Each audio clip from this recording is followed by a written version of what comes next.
Hey everybody, David here from Theory. Sterling Getz from Los Angeles. Ben McDougall from Theory as well.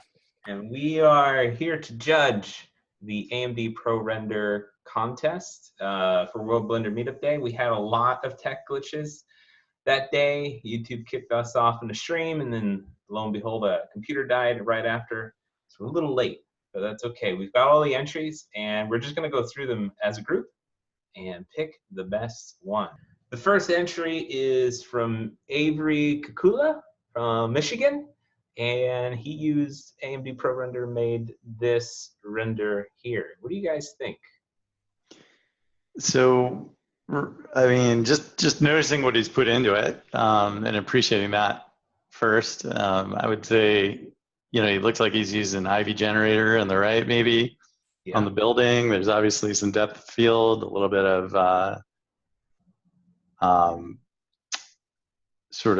camera aberration added in, I guess. See some of that. He's really going for like the photoreal kind of look. Yeah, for sure. I like that tree too.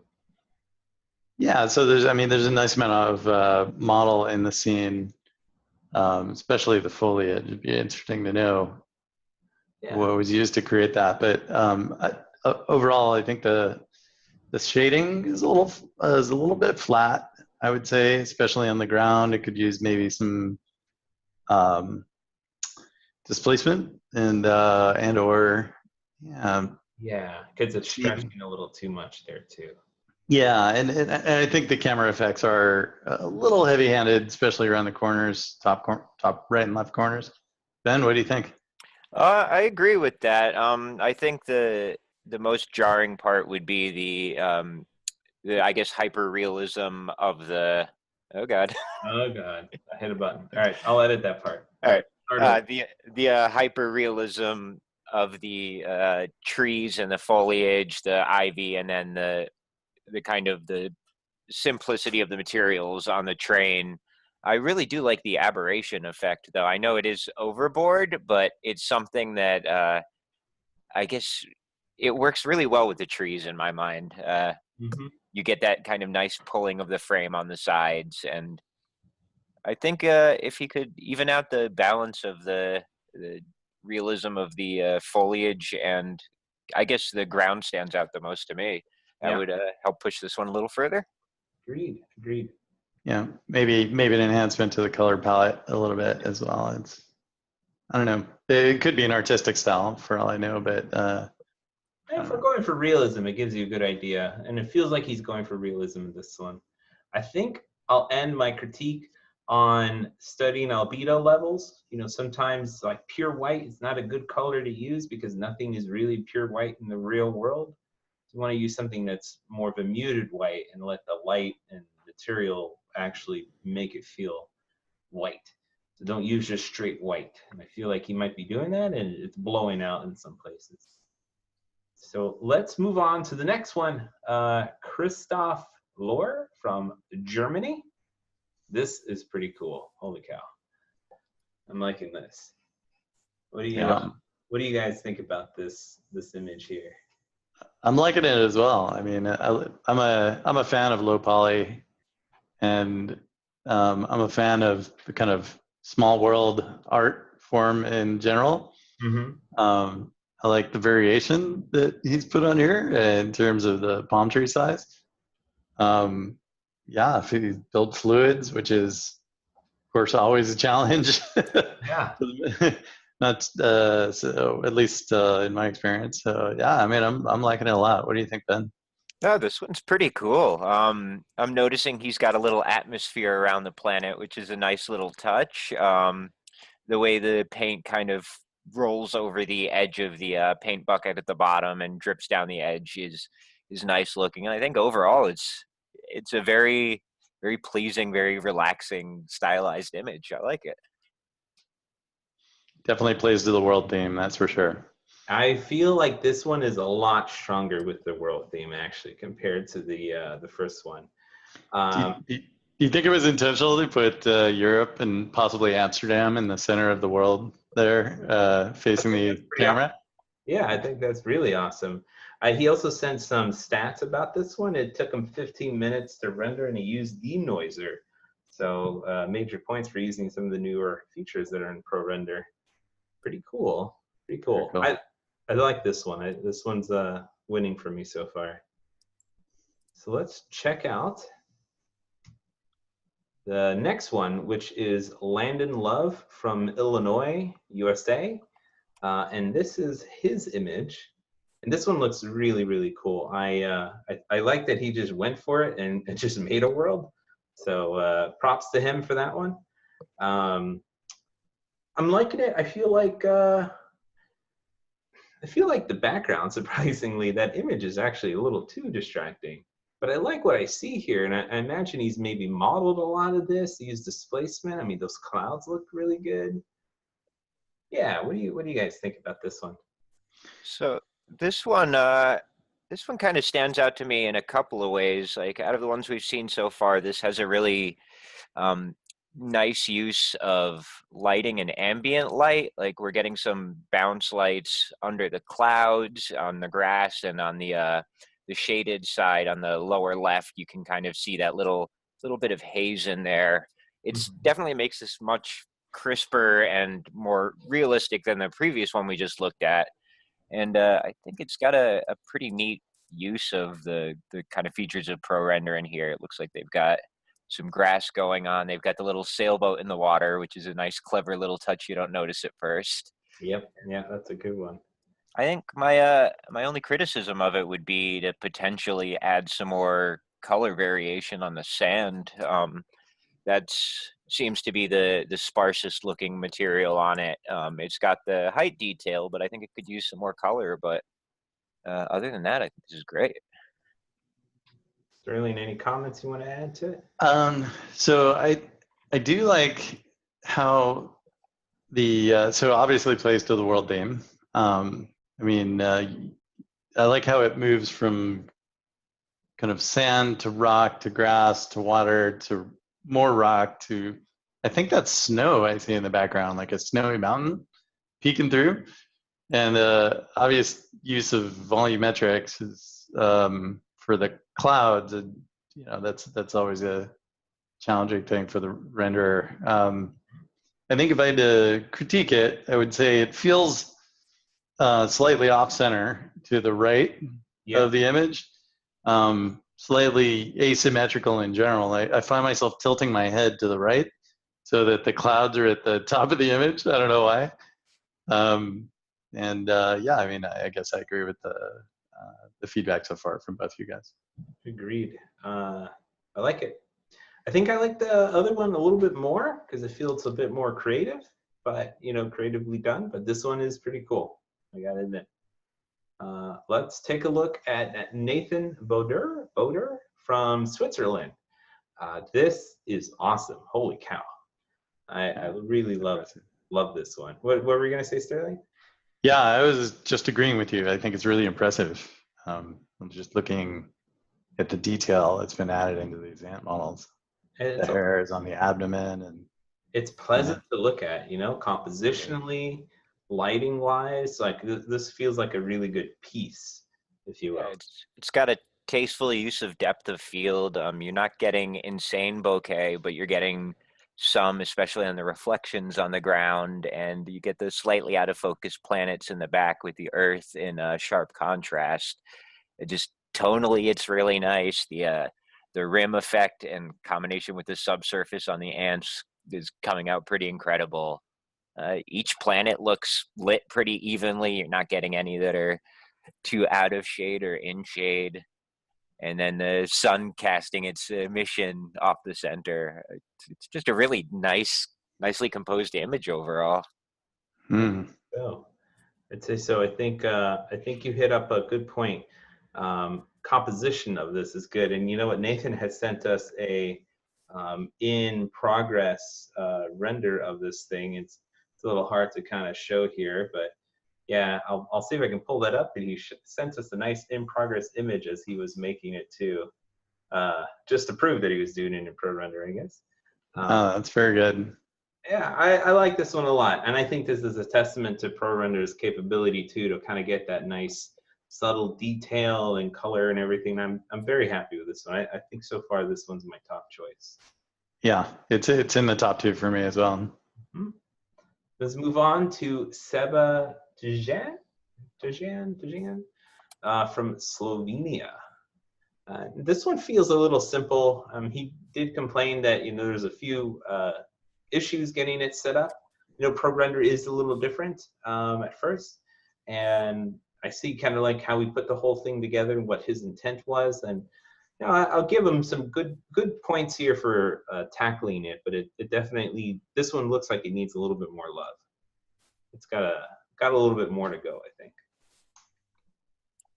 I think I'll agree with that. And I mean, I can say from personal experience, when you're trying out a new render, especially under a deadline, it's easy when you hit those technical issues to kind of get into a situation where you don't know if you're going to make it. And just the fact that he submitted something, I think, is a sign. Like, even if it's not where you want it to be, even if you need more work on it, just getting it in there shows you're willing to follow through. So that's pretty good. And one of the things that I think stands out to me on this one, kind of versus the other ones, is the much softer lighting. There's a bit more gradient in that light, which is something that some of the other images have had sharper shadows. And while it's a bit noisy, I think the kind of softer look does go well with this image.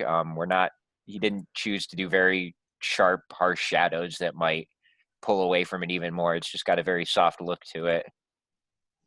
And it could definitely use some more time on it, like ideally more definition of the materials, like maybe a marble texture or something on the columns, and maybe the saturation of the sun brought down. But hey, he got something submitted. I think that's good.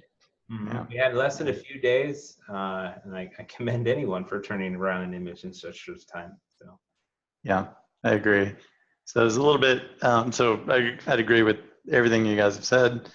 Do either of you know if the red man in the middle has any significance to AMD or Radeon? I feel like no. I do not know. It almost looks like Atlas holding up the world, but I do know AMD has been Team Red for a long time. So I do wonder if that was an intentional choice there. That's why I asked. Yeah, and I'm glad you zoomed in there, David. I didn't even realize there was a world there he was holding up. It's curiously though the actual card itself is blue. All right, so our last image is from Aled Brown from Wales in the United Kingdom. And this was his submission for Radeon ProRender. And he sent me a pretty big image here. So this is a pretty high resolution. And there's a couple of logos on the floor that are pretty cool. So points to that for getting that in there. I like this one. I feel like this one has a ways to go, a little over-reliance on an image in the background there. Sometimes I think like you don't really need something there. You can just go to like an infinity white or an infinity gray, in this case, something dark. And I think that actually would have made the image stronger. Having this kind of blurry purple pinkish kind of thing, I actually think hurts it at the end of the day. But it is a pretty good entry. What do you guys think?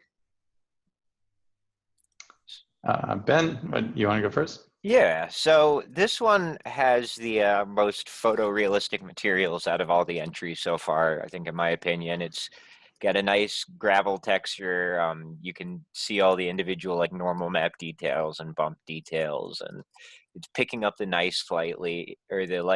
light nicely. You've got a pretty in-depth world there. Textures look good on that. So in terms of I think technical ability, this one is kind of tops in that respect, but I think compositionally is where it's struggling a little bit. I agree with what David said. The background, if it was more neutral or pulled back some more, could help the world pop out. But I do like what they've done with it. Of course, being a shading artist, materials are my go-to, so I'm really happy with what they did, and the use of emission around the base of the Earth in its little ball cast some nice reflections there. Yeah, I gotta say, I really like those little touches.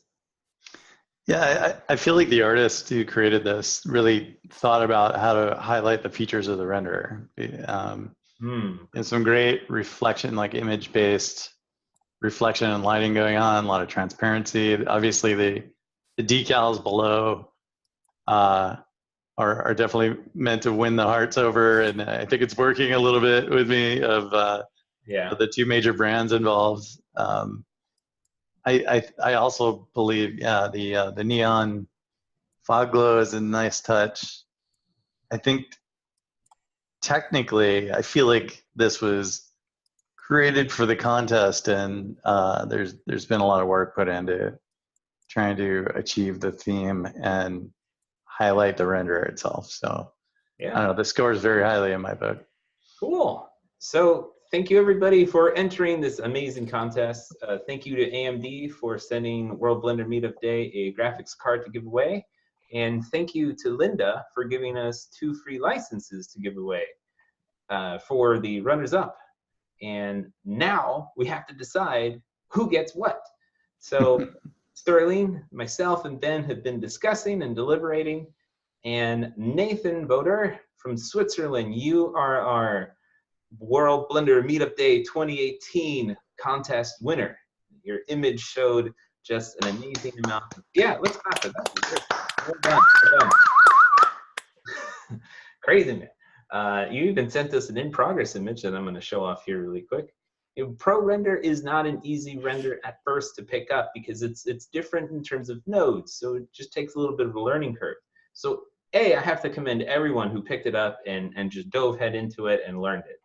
It's an amazing render. You can do some great work with it, but to learn it in like just a couple of hours and turn it into an image and send it to us, amazing. Nathan, your image had a lot of great stuff going on with it, and we really loved it. The detail, the lighting, the composition, materials, it was all really awesome. And this in-progress image is also pretty cool to look at. Now, that doesn't mean that there are not 2 amazing runner-ups. Alan Brown from Wales and Christoph Lohr from Germany. You two are our runners-up for making such awesome imagery. Aled, we really liked your technical attack on this. You had cool like glows and emissions and HDRI, the emission projection of the logos, like all of that was really cool, even a little bit of depth of field in there. So it really showed that you have like the technical ability to do this. And guys, Aled had sent an email, and in his email he said he had just started learning Blender last year. So to turn around from like not knowing too much to like doing this, that's awesome. Well done. Well done, Aled. And finally, Christoph, this image is so cool. We're really excited. I'm a big fan also of this kind of like lower poly look and everything, and just everything about it just really spoke to me. I love the pouring and the liquid. I imagine that must have been pretty hard to initially figure out how to do in ProRender and all. So big points for that one. Aled and Christoph, you both will get a year license to lynda.com. Thank you so much for entering. And Nathan, we will send you a graphics card straight from Los Angeles, where Sterling's at right now. And to our other contestants, Seba, Landon, and Avery, thank you so much for entering and taking your time to do this. Your work looks really good, and there's a lot of potential here.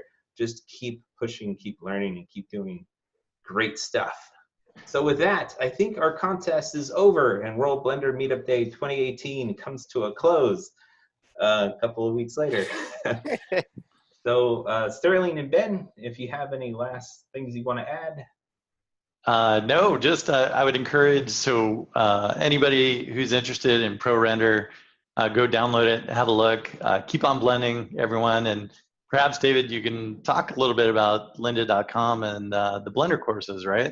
They're available on lynda.com. They are, yeah. I help lynda.com record courses teaching Blender character animation, teaching how to use Blender in general, just like basic tips, tricks, and techniques. It's like a weekly series. And then we do really advanced stuff. We go into like advanced character animation and movement, and there's a fight scene, there's a parkour scene, and you get to animate it all from within Lynda. So trust me, our friends who have won the Lynda license, it's an amazing amount of knowledge that you're going to get out of it. So Great. Awesome. So thanks, everybody. And over to you, Ben. Any last comments?